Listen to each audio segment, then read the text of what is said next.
सध्या सोशल मीडियावरती एक गाणं तुफान व्हायरल होतं. कोणतं? हे. माझी मनोका माझी मनोका एक्झॅक्टली. माझी मनुका ही फियाट गाडी माझी मनुका हे प्रसिद्ध मराठी लोकगीत लिहिलेलं आहे महान लोकशाहीर व महाकवी वामनदादा कर्डक यांनी. 1970-80 च्या दशकामध्ये त्यांनी हे गाणं लिहिलं होतं. फियाट गाडी ही त्या काळी श्रीमंतीचं आणि प्रतिष्ठेचं एक प्रतीक होती. सामान्य गोरगरीब जनता ही गाडी घेण्याचं फक्त स्वप्न बघू शकत होती. त्यामुळे सामान्याच्या आकांक्षावरती, त्या काळच्या सामाजिक परिस्थितीवरती आणि गरिबांच्या इच्छेवरती एक मार्मिक भाष्य त्यावेळेस वामनदादांनी या गाण्यामधून लिहिलं होतं.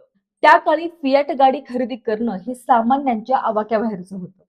त्यामुळे वामनदादांनी 2 घडीचा या गाडीचा ड्रायव्हर बनू का अशी ओळ लिहून निदान गाडीचा ड्रायव्हर बनून तरी या गाडीमध्ये बसेन आणि ते स्वप्न पूर्ण करेन या वास्तविकतेवरती हे गाणं त्यांनी लिहिलं होतं. आणि ड्रायव्हर बनून त्या गाडीचा मालक झाल्याचा भास त्या गरिबाच्या मनामध्ये यावा हे एक वास्तविक वर्णन त्यांनी या गाण्याच्या मार्फत केलं होतं. मी पॅम्पा करावं, तुम्ही बाजूला सरावं, हित मी राजा, हिला मी माझी राणी बनू का? या आशयातून किंवा या ओळीतून त्यांनी असं मार्मिक भाष्य केलं आहे की या गाडीमध्ये बसल्यानंतर एका सामान्य माणसाला एक राजाची फिलिंग येते आणि तिची राणी तिच्या सोबत या गाडीमध्ये फिरत आहे हा एक भास त्याच्या मनामध्ये होते. याचं एक सुंदर काल्पनिक वर्णन वामनदादांनी या ओळीमार्फत केलेलं आहे. तर या गाण्यामागची खरी स्टोरी तुम्हाला आवडली ना? कशी वाटली नक्की सांगा.